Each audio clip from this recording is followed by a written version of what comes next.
ஒரு அழகான அண்ணன் தங்கச்சி பாருங்க. என்னன்னா நேற்று ஃப்ரெண்டை மீட் பண்ண போனேன். அப்போ 2 ஃப்ரெண்டு வந்திருந்தாங்க. அப்போ என் ஃப்ரெண்டு அந்த ஃப்ரெண்டை பார்த்து கேட்கறான், ஏன்டா அவன் தங்கச்சி மேல இப்படி ஒரு பாசம் வைக்கிறியே, அதிகமா பாசம் வைக்காதடா, ஏமாந்து போயிடுவ அப்படின்னு.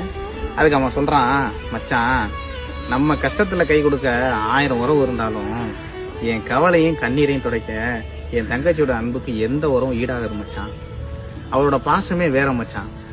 எல்லா கஷ்டத்துலயும் நீ சோகத்திலயும் சரி, எல்லா தருணத்திலையும் என்னை முழுசா புரிஞ்சுக்கிட்ட ஒரே ஒரு உறவு அவதான் மச்சான். எங்க அப்பா அம்மாவை விட எனக்கு அவளை மட்டும் தான் மச்சான் ரொம்ப பிடிக்கும். நான் ஏதாவது சோகமா இருந்தானா, ஏதாவது டல்லா இருந்தானா, அவதான் மச்சான் என்னை என்ன நான் சோகமா இருக்குன்னு சொல்லி ஒரு ஒத்த வார்த்தையில கண்டுபிடிச்சிருவான் மச்சான். எங்க அப்பா அம்மா கூட அந்த அளவுக்கு கண்டுபிடிக்க மாட்டாங்க. அந்த ஒத்த வார்த்தை கேட்கும்போது, அண்ணா ஏன் நான் சோகமா இருக்கும் போதே கவலையெல்லாம் பறந்துரும் மச்சான். அவ்வளவு பெரிய உறவு மச்சான். இந்த மாதிரி உறவை நான் மிஸ் பண்ணவே மாட்டேன். அதனாலதான் அவளை அவன் மேல பாசம் வச்சிருக்கேன். எந்த அளவுக்கும் அவ என்னை விட்டுட்டு போனாலும் நான் அவளை விட்டு போக மாட்டேன். அவ என்னை காயப்படுத்தினாலும் சரி, என்னை திட்டினாலும் சரி, அவளை நான் விட மாட்டேன் மச்சான். ஏன்னா அவன் என் தங்கச்சி, எங்க அம்மாவுக்கு மேல அப்படின்னா பாருங்க புல் அரிச்சு போச்சு. இந்த மாதிரி உறவு கிடைக்கிறது கஷ்டங்க. இந்த மாதிரி ஒரு அண்ணன், இந்த மாதிரி ஒரு தங்கச்சி, இப்படி எல்லாம் கிடைக்கிறது ரொம்ப ரேர். நேற்று அவங்க சொல்லும் போது எனக்கெல்லாம் ஒரு வைப் ஆயிடுச்சு.